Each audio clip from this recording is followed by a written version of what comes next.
Ja volim biti malo dovitljiv, pa nekad malo škotate, pa nekad ne palite. Ali se to puno bolje čuje i onda ćete vi to sigurno prenesti. Jer da govorim ovim drečećom frazeologijom, uškopljenom šturom, onda vi to nećete i napisati. Sad ja što kažem, vi ćete to napisati 100%. Mi zadnje 4 godine igramo stalno u Ligi prvaka.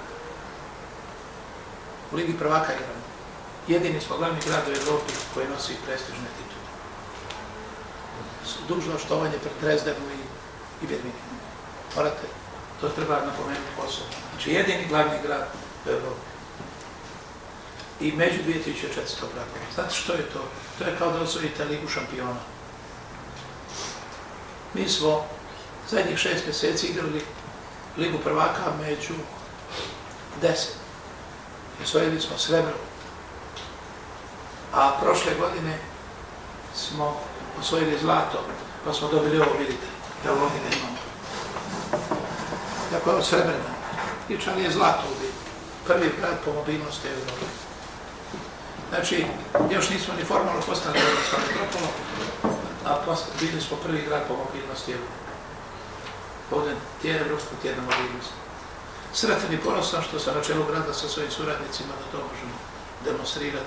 Pa nego se nešto i pozitivno napiše u ovoj zemlji i ovom gradu.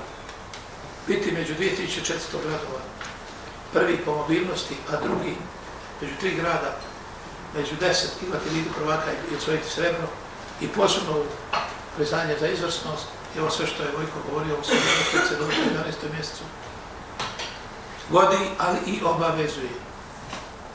To znači da moramo raditi još više i još bolje. I niko ovdje nije spomenuo, a ja ću spomenuti ovih 7 naših neuralgičnih točaka Lenucijeve potkove. Veliki utjecaj na ovo priznanje napravljena je naša središnja osa Lenucijeve potkove, a to su ove naše rapsodija, cvjetna i fontane u centru grada. To su ljudi posebno pohvalili kada su s njima bili na večeri u Zagrebu prije 2,5 mjeseca, u ljetu. 2,5 mjeseca. Prema tome, sretan i ponosan da smo i to napravili i da su to ljudi prepoznali. To nisu ljudi, obični ljudi koji to procjenjuju. To su ljudi koji se cijeli život bave tim. To nisu amateri, slučajno izvučeni iz šešira. To su ljudi koji žive taj posao i koji samo to rade, ništa drugo. I tu nema slučaja. Tu možete samo demonstrirati rezultat i na bazi toga dobiti ovo što smo dobili. Hvala još jednom svima, posebno mojim suradnicima. Hvala Vesni i Ameli što su bile na licu mjesta.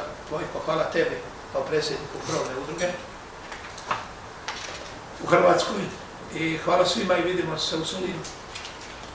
Evo.